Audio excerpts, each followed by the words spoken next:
Well, that was certainly an interesting episode, wasn't it? Like, I'm just gonna say right off the bat, I didn't hate this episode or anything, I'm just kind of questioning why it exists. This show's been doing such a good job of setting up future plot lines and developing its current plot lines that I don't expect episodes which are a complete aside from the story anymore. So I'm trying to figure out if this was an exception to that, or if this is actually going to come up again, if the stuff from this episode is actually going to come up again. The basic plot is Marco has been invited back home for something, he doesn't know what, because as a squire he's too busy to read invitations anymore, apparently. So he and Star head back to Marco's house and they discover that his mom is having a baby shower, that at some point after he ran off to Muni, she has gotten pregnant and intends to call the baby Marco Jr., which is odd but not entirely unheard of. It's not entirely unheard of for a parent to name one of their kids in honor of one of their other kids. It's just weird, especially nowadays. But whatever, it's not really important, it's just a gag. As are his mom's pregnancy hormone mood swings. There's a lot of gags relating to that are peppered throughout the beginning of this episode that are quite funny. But this is when the actual plot of the episode goes into full swing. Because it's a baby shower, everyone was expected to bring gifts for the baby. But Marco, because he was too busy to read the invitation,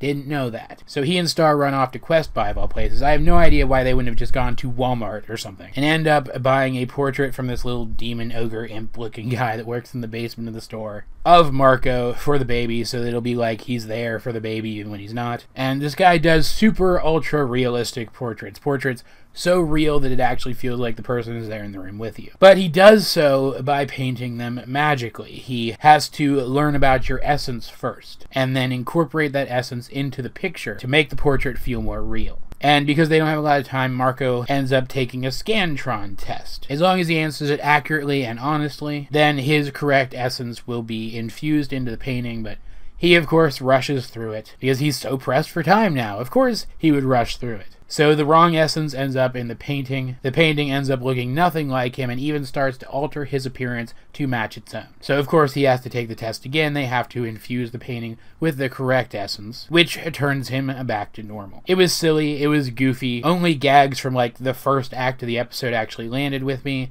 but I still appreciated this episode for a couple of reasons. First of all, his essence being painted into the portrait and the portrait being bound to his appearance felt like a very obvious reference to the portrait of Dorian Gray, which I really appreciated. And also, I really liked the way that they ended up turning Marco back to normal. Because the portrait was forced to alter him to resemble itself so that it would be more accurate, he starts to actually stiffen up and flatten out, turning into a piece of canvas. And so by the time he goes to take the test again, he's unable to take it himself. His parents first step up to take it for him, but they don't know him anymore. They know about how he used to be before he grew into the young man that he is now. And Star, thankfully, doesn't allow them to answer incorrectly. She steps in and reveals that she knows him better than they do now, and rather than raise a fuss about it, his mom steps aside and lets Star answer the questions instead. Like, Marco's parents are obviously upset that they don't really know their son anymore, at least not as well as they'd like to. And this is partially Marco's fault. He doesn't visit home often enough, he doesn't talk to them often enough to really catch them up on his life. But I thought it was really cool and really big and really brave of them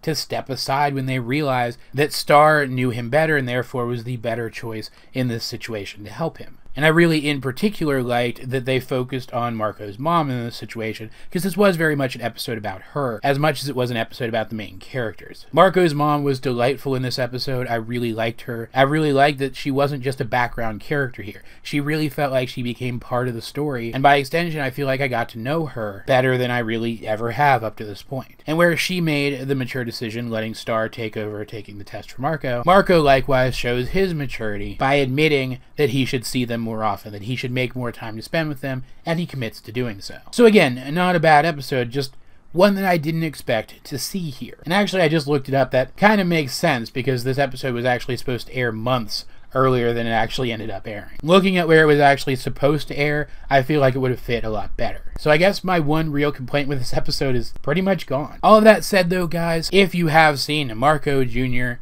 what did you think of it? Let's get a discussion going in the comment section down below, or over on my Discord, link in the description. Either way though, this has been AJ22, and I will talk to you guys later.